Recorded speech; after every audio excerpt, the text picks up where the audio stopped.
દર્શક મિત્રો, ઝાલાવાડ ન્યૂઝમાં આપનું હાર્દિક સ્વાગત છે।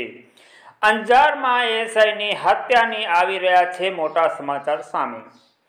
અંજારની ગાંગોત્રી સોસાયટી 2 માં રહેવાસી 25 વર્ષીય મહિલા એએસઆઈ અરુણા નટુભાઈ યાદવની કરાઈ હત્યા। અંજારમાં પુરુષ મિત્ર દ્વારા ગળો દબાવી હત્યા કરી।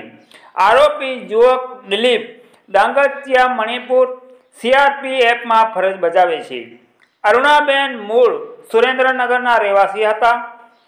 ગત મોડી રાત્રે દિલીપ ડાંગચિયા અને અરુણાબેન જાદવ વચ્ચે કોઈક બાબતે મોટો ઝઘડો થયાના પણ સમાચાર સામે આવ્યા છે।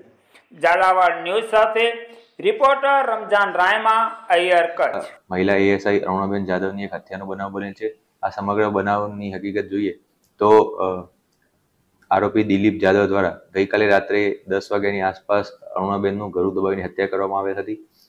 આરોપી અને મરણ જનાર અરુણાબેન 2021થી ઇન્સ્ટાગ્રામ દ્વારા એકબીજાના સંપર્કમાં આવેલા હતા। ત્યારબાદ બંને લિવિંગમાં સાથે જ રહેતા હતા અને ગઈકાલે રાત્રે બંને અરુણાબેનના ઘરે હતા તે વખતે બંને વચ્ચે 10 વાગ્યાની આસપાસ ઝઘડો થયેલ હતો અને ઝઘડા બાદ આરોપી દિલીપ દ્વારા અરુણાબેનનું ગળું દબાવીને હત્યા કરવામાં આવેલ છે અને આરોપી પોતે અત્યારે સીઆરપીએફમાં કોન્સ્ટેબલ તરીકે ફરજ બજાવે છે। ત્યારબાદ આરોપી દ્વારા સવારે સામેથી અંજાર પોલીસ સ્ટેશન ખાતે સરેન્ડર કરવામાં આવેલું, જે બાદ પોલીસને આ બનાવની સમગ્ર હકીકતની ખબર પડતા પોલીસ દ્વારા આ બાબતેની આગળની તપાસ થતી